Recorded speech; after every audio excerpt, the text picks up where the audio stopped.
பஞ்சபூதங்கள், ஆகாயம், நாம் வாழும் இந்த பூமி என்னும் கோள் உருண்டை என்பது எவருக்கும் தெரியும். பூமியை போன்று பல்வேறு கோள்கள் இந்த பிரபஞ்சத்தில் உள்ளன. கோள்களுக்கு நடுவே கதிரவனும் சிவந்த நிறத்தில் காட்சி தருகிறார்.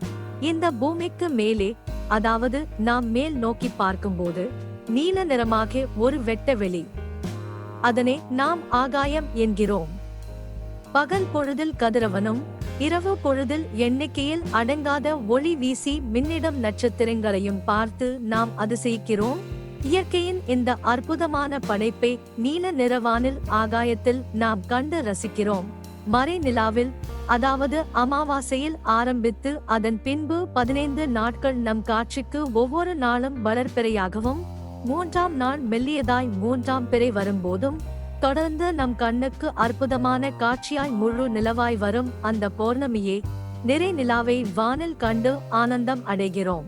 இரவில் இருளை அந்த வெளிச்சம் போக்கும். அண்ணாந்து பார்க்கையில் ஆகாயத்தில் தானே மழை காலங்களில் மேகங்கள் உரசிக்கொண்டு ஒளி வடிவில் மின்னலையும் காண்கிறோம். இடியின் ஒலி சத்தத்தையும் கேட்கிறோம்.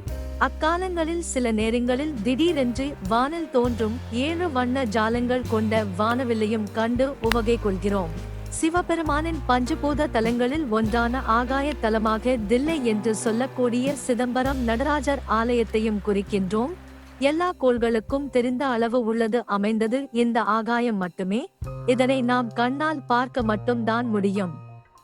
அதன் தூரத்தை இதுவரை யாரும் கணக்கிட முடியாத அளவுக்கு உயர உயர உயர உள்ளது என்பதை நாம் உணர்கிறோம்.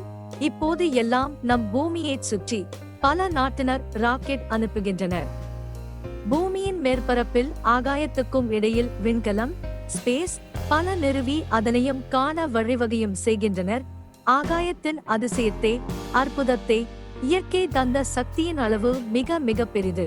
மேல் நோக்கி நம் விழிகள் பார்த்து பஞ்சபூத தலங்களில் ஒன்றான ஆகாயத்தின் சக்தியை வியந்து உள்ளதற்கு நன்றிகளையும் நாம் அந்த வெட்ட வெளிக்கு செலுத்துவோம். ஆகாயம் மேல் நோக்கி உயர்ந்து இருப்பது போல வாழ்க்கை என்னும் தரத்தில் நாமும் உயர்ந்து இருப்போம். நம்மால் முடிந்தால் மற்றவர்களையும் உயர்த்துவோம். இந்த கட்டுரையின் ஆசிரியர் முருகா சண்முகம்.